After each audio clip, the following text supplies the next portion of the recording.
This podcast is for educational purposes only, does not constitute legal advice, and does not create an attorney-client relationship. If you need legal assistance about a legal problem, contact an attorney.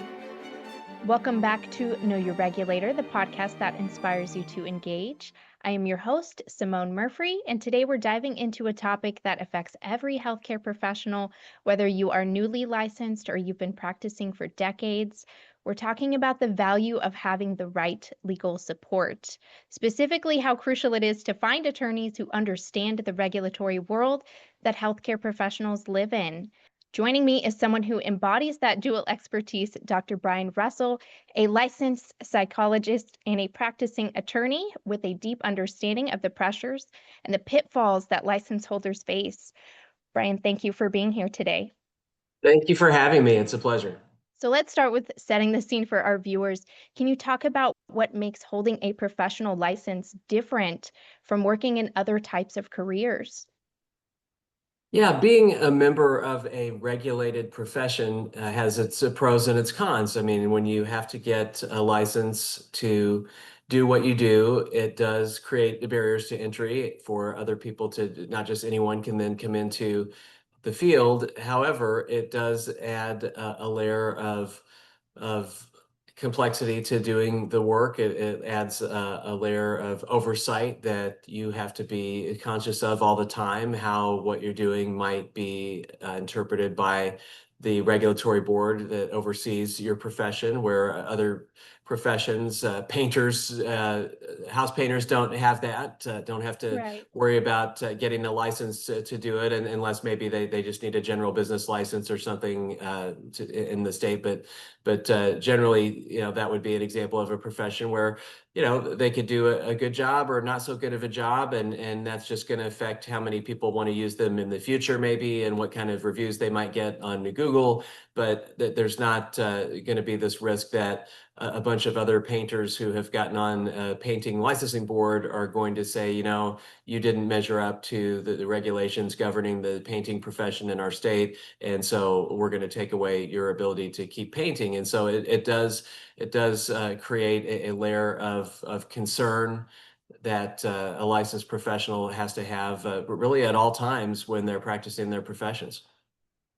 Yeah, no, that's very well said. And I think that sometimes license holders just aren't aware of that. Like you said, that's kind of what separates them. They're held to a higher standard. Not just everyone can jump into this profession. There's some boxes that need to be checked and some education that needs to happen before. Another, trend I kind of see going on is a lot of tools like AI models or Chat GPT are being used to understand the rules and regulations that govern licenses, which that can give you information, but is it correct? Is it factual? Is it up to date? And does it even apply to your particular situation? Can you talk about what kind of misunderstandings that you may often see when license holders are trying to handle these regulatory issues with just general legal advice or poor legal advice? Yeah, it's interesting because with I think there are multiple layers of concerns. One of them is that putting information into an AI platform often causes the person to have to think about, am I putting in anything that would be confidential information that might then become part of a database someplace, or might sort of live in the cloud someplace that isn't under my Totally. control anymore. Yeah. And so essentially what I've done is I have made an unauthorized disclosure of the private information of a patient or a client. And then even if that's taken care of and that's not the case, still it's not infallible. And my understanding of it, and I'm not a tech expert by any means, but my understanding of it is it's really only as good as the data that it has access to, the database of information that it has access to. And so it looks for similar things that are in the database, and things that have basically been done in the past, and it tries to match those up with Yeah. what's being asked of it today. And so, it is susceptible to bringing back a result that is not really applicable to the current problem.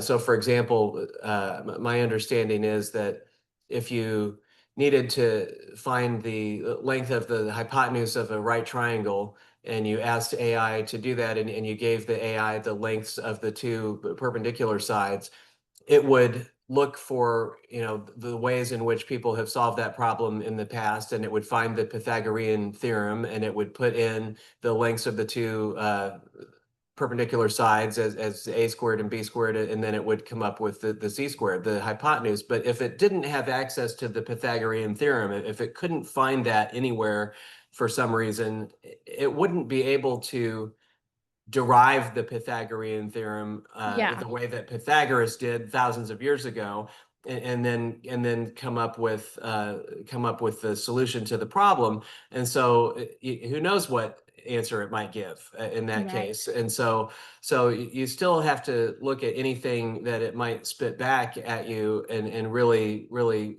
do a reasonableness test to that. Does it really reasonably fit the situation I'm in? So you kind of have two layers of concern there. The accuracy being sort of the second one, and the first one being, am I going to put anything in that is confidential?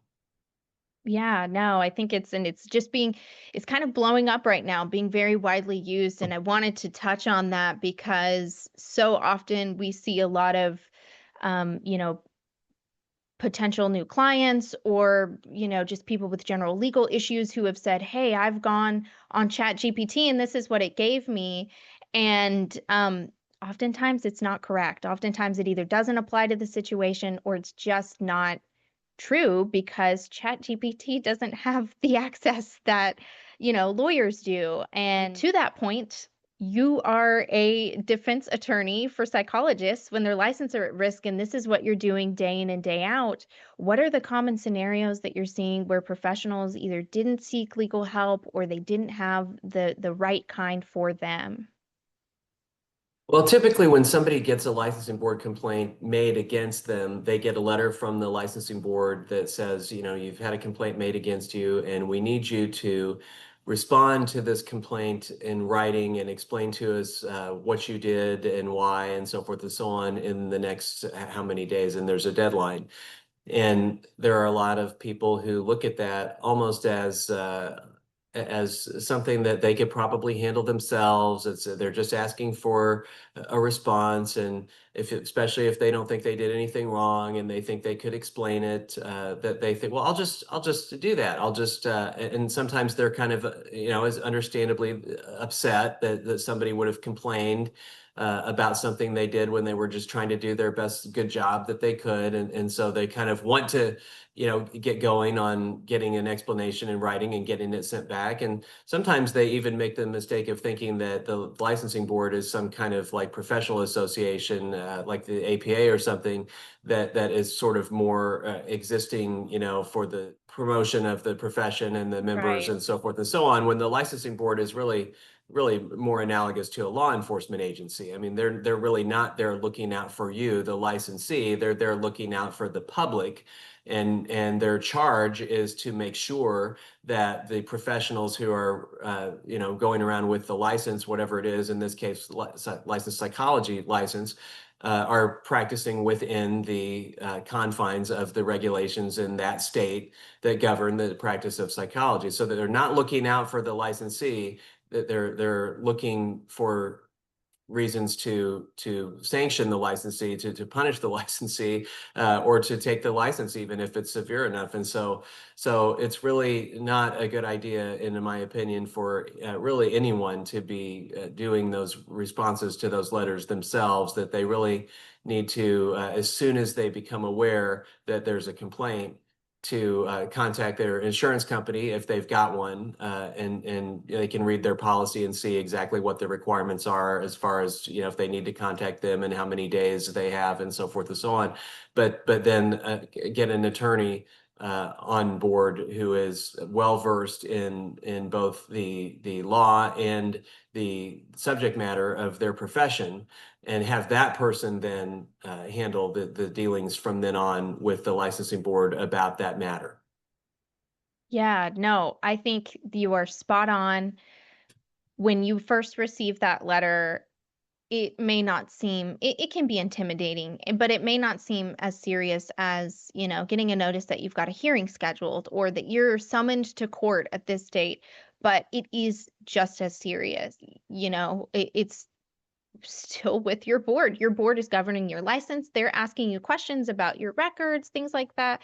Seen many a times where someone thinks that it's not a big deal, just like you said. It's almost like, they're perceived as a trade association, and I'm just sending in my records so that they know that things are fine. But the board's going to comb through those records, and they're going to look for violations. They're going to look for things that are wrong within that. And you want to have protection. You want to know, did you even have to send that? And an Yes. attorney who is specialized in administrative law, who can protect your license, they know that board, they know the proceedings, they know what you are and aren't supposed to send or say. It's so important to find someone who understands all of that. And you can do that by simply just asking them, when you're consulting with an attorney, do you have experience with this board? Have you defended these types of licenses before? Those are really crucial questions that you can ask to just find out, is this the right attorney for me? Is this the right attorney to protect my license? A very small, minor thing can turn huge.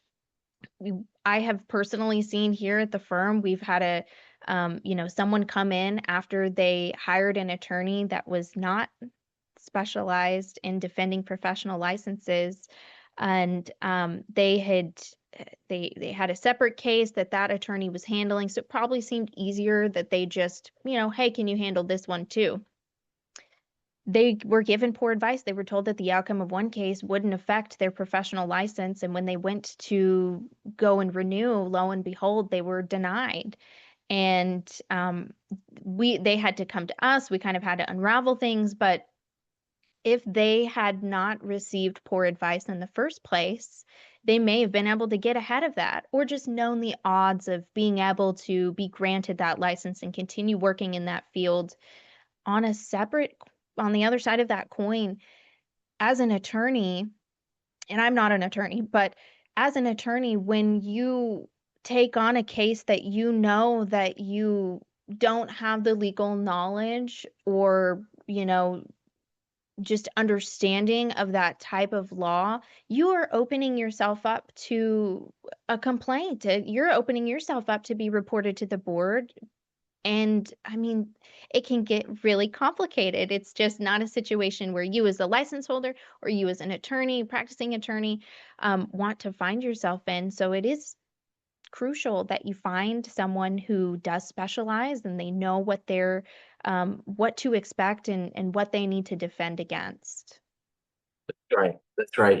When you get into these licensing board cases, there are multiple people involved. Typically, there's an investigator involved who is sort of the one who's charged with collecting the information and sort of aggregating it and summarizing it and getting that over to the board. And then there are board members who are members of the profession also, who have volunteered typically to serve on the licensing board. And then there are administrative people who work in the board's office who typically are involved in sort of, sending things out and receiving things and communicating back and forth. And then there are lawyers at some point involved on both sides, the state's side as well. There are lawyers who work in the state government who basically, have the boards of the various professions as sort of their clients. And when it gets down to the business of actually doing an administrative process or making a settlement agreement or something, they get involved. And so you have all these people involved who have varying degrees of knowledge of the law and the profession. So you've got some people like the board members who know the profession really well. They're members of it, but they don't necessarily know all of the law as well as you would like. And then you have the investigator who maybe is a former law enforcement or something, and now they're doing investigations for the professional licensing boards of the state. And they know a lot about how to investigate things, but they don't necessarily know really that much about the profession. And so that they have to be educated a little bit about whether something that looks to them like, well, that sounds a little weird, was really, really weird for that profession, or it wasn't. And then you've got the lawyers involved on the state side who, they may know a lot about the law, but again, not as much about the profession. And so it really is important that the counsel that you have knows both. They know the law and they know the profession. And if you have a person like that, at that very first juncture where you get the letter and letting you know as a licensee that you've got a complaint, if you handle that right, you might be able to end it at that, with the response basically allaying all concerns anybody would have that maybe you did anything wrong, and basically providing all of the information that anybody could want to know about that situation, to the point where people are satisfied that, okay, there's nothing here and we're just going to drop it at this point. And that's certainly the goal. But you also could go the other way with it, where if you don't handle it right, you could not only increase the concern about whatever the complaint was about, but you could introduce new things. Like you said, you could reveal more information than you should in the complaint response that you would send in if you did it without the right kind of help. And also, there are even sort of nuances with that, where you can show in the manner in which you respond that you're somebody who is cognizant and caring a lot about the regulations. For example, if somebody makes a complaint in which they reference somebody else who was involved maybe in the therapy, but is not complaining. So maybe it's a kid, maybe it's a spouse or something, and there was couples therapy at one point. For you to be very careful about revealing, confidential things about those third parties in the response. The third parties who aren't complaining against you, haven't made any complaints about the quality of care that they got, and so, to not be just liberally handing out a bunch of information about people who haven't asked to be involved in this, sort of shows that you are somebody who's cognizant of wanting to protect the rights of everybody and wanting to be careful and cautious and so forth. And just that in itself says something. If you say, I'm going to use initials when I'm talking about this other person, even though the complainant, referenced this other person, I'm going to be careful about revealing things about them because they haven't asked to be involved in this, and I want to be cognizant of their ongoing, privacy rights. And then maybe the board comes back and says, well, we have a right to have that too, and we want you to give it over. Okay, but maybe they do, but at least you've shown that you're trying to be cognizant of everything, and that says some good things about you that are sort of separate and apart from whatever the subject matter of the complaint might be. Yeah, that's a great point. This is the oftentimes the board's first impression of you. And so responding with that like you said, the cognizance of your profession and those rules that govern your license is is crucial, Yes. it's something we always emphasize is, that proactive legal support, and having that knowledge and having that support before you even receive a complaint is essential. It's just essential protection for your license and your livelihood. Yes. Um, so let's talk about solutions. What does it look like when a healthcare professional has the right legal team? Well, so one of the things that I've noticed in the recent months here in 2025 that is sort of a new trend, and it may not be a national trend. I'm licensed in several states, not just Texas, and so maybe and this trend that I'm going to mention is one that I have not actually seen in Texas yet, thankfully, but other places there seems to be a tendency sometimes for people on the board to sort of get a little bit of a fuzzy line between what is law enforcement, what is really looking to see if the conduct of the licensee went below sort of the minimum floor standard that is set by the regulations of the profession, and they kind of drift a little bit into almost like what psychology graduate students would get in group supervision with the faculty sitting there basically sort of critiquing and questioning and second guessing the way in which the psychologist went about handling a particular case, the techniques that they used, and so forth and so on. And it's really important that the lawyer be well versed enough in the profession to notice that wait a minute, you're coming down on this person because they didn't do things exactly the way that you would have done them, but you're not pointing to specific behaviors that violated specific regulations. And so you really ought to not be trying to discipline this person for that. You can make comments if you want to and say, hey, I think I would have handled this some different way, but you're really not. This is not grad school, and we're not back in group supervision here. This is law enforcement that we're doing here, and you have to be able to point to a specific regulation and say, this specific regulation we think was violated by this specific act or omission of yours, so that then we all can look and see, did that happen? Was it a violation? And if it isn't that, if it's really just somebody's thinking, well, I don't really like the way the person did this. I think they should have done it differently. So I'm going to try to give them some kind of remedial things to do, make them go to some additional continuing education. I'm going to try to basically do some discipline here. The attorney needs to be able to step in there and go, wait a minute, this is just a professional difference of opinion, actually, is all we're having here. And that might be a situation in which you might have to bring in an expert on behalf of the licensee to be able to say, look, this is not maybe the most common way to have handled that situation, but it is not there's no consensus. It's not against the law, and beyond that, even there's no consensus in the profession that that's a bad way to handle it. You can find faculty members at the university, you can find books, you can find experts online who would say that that's a perfectly legitimate way to handle that problem under certain circumstances, and these were the circumstances. And so it's not even the case that this was an ill-advised way to handle that under these circumstances with this client in this case that the therapist was dealing with, this patient.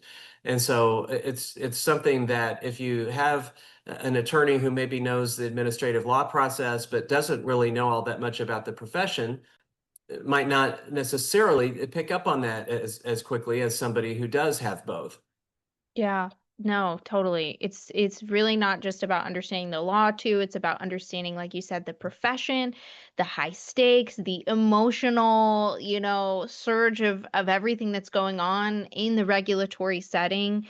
It's a lot. It's a lot going on at one time. And like we mentioned earlier, as a professional, you're held to a higher standard. There are rules that govern you, and you've got to understand them and make sure that you can avoid these things, or find someone who can translate that for you so that you know that you're in compliance already and you're not at risk for a complaint or opening up any doors in which you could have a complaint come in.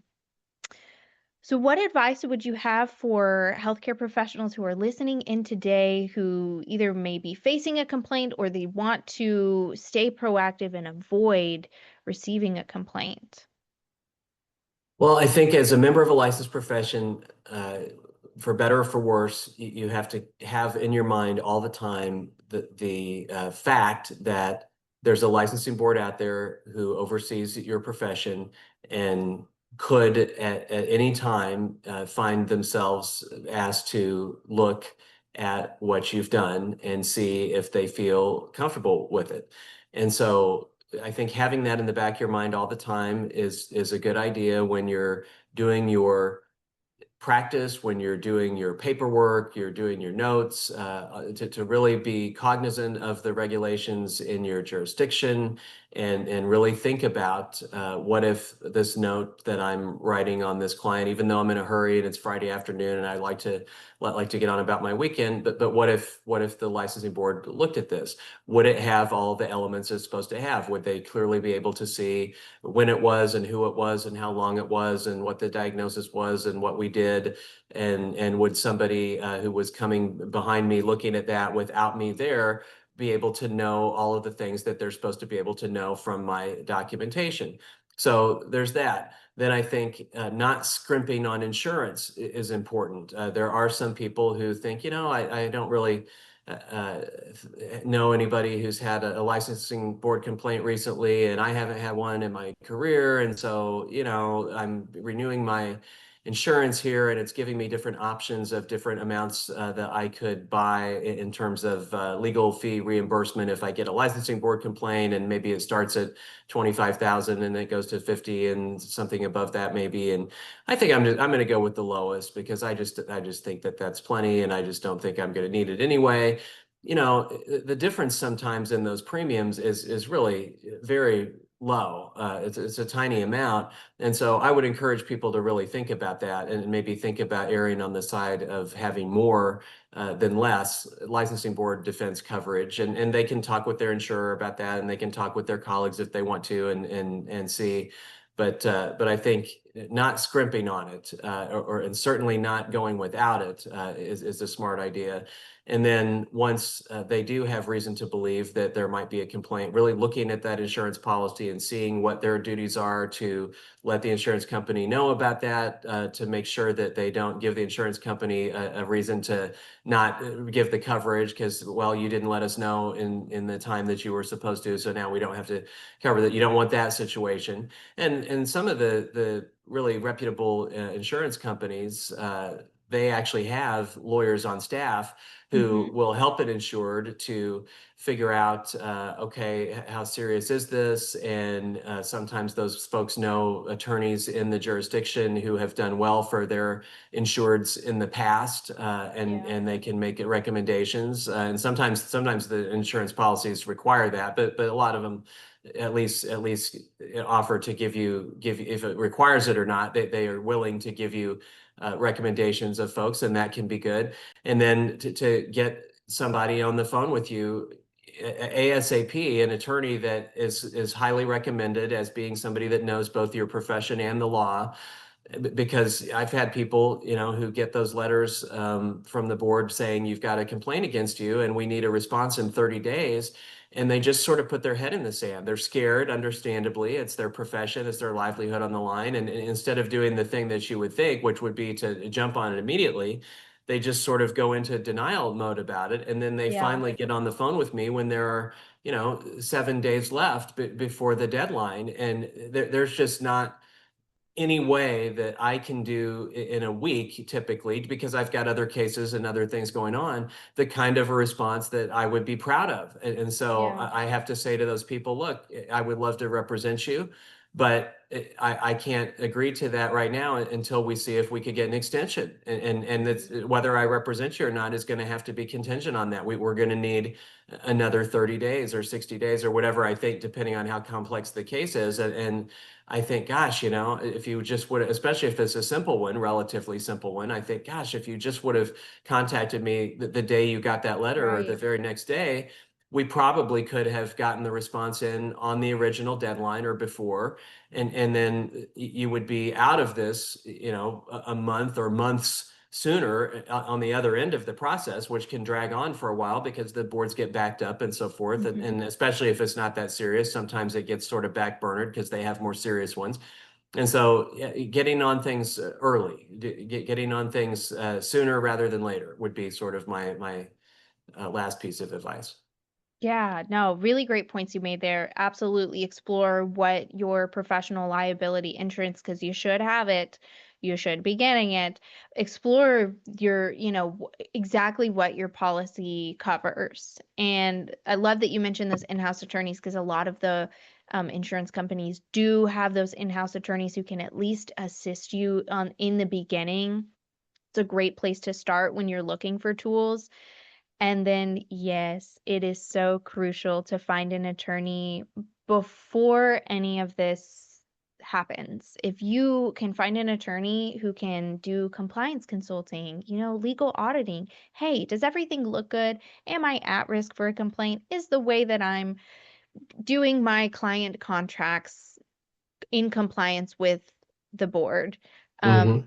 That prevention is so much more affordable and so much less traumatic than the defense. It really just is. And you can save yourself so much heartache and so much stress and anxiety by, like you said, as soon as you get that letter, doing your due diligence, look at your professional liability insurance and contact an attorney who is who specializes in this type of law. And you can find that out by asking two simple questions. Have you handled a case like this before? And do you practice this type of law? Do you defend these types of professionals? So absolutely great advice. Thank you so much, Dr. Russell, for joining us again and bringing your knowledge and expertise to our episodes. It's been a great conversation, I think, with um, lovely takeaways for those psychologists to really go out in the field and know that they've got support should they need it. Thank you very much for having me. I think this was an important discussion. Hope that it helps some people. Me too, me too. And to our viewers, whether you are just entering the profession or you've been in practice for years, don't underestimate the power of specialized legal support. Your license is your livelihood. Protect it with people who understand exactly what's at stake. Check out the links below in our description for more information on Dr. Russell and his practice, and for more insights and resources on how to safeguard your license. Make sure to like, follow, and subscribe to know your regulator. Until next time, stay inspired and continue engaging with your regulatory agency. Know Your Regulator, the podcast that inspires you to engage.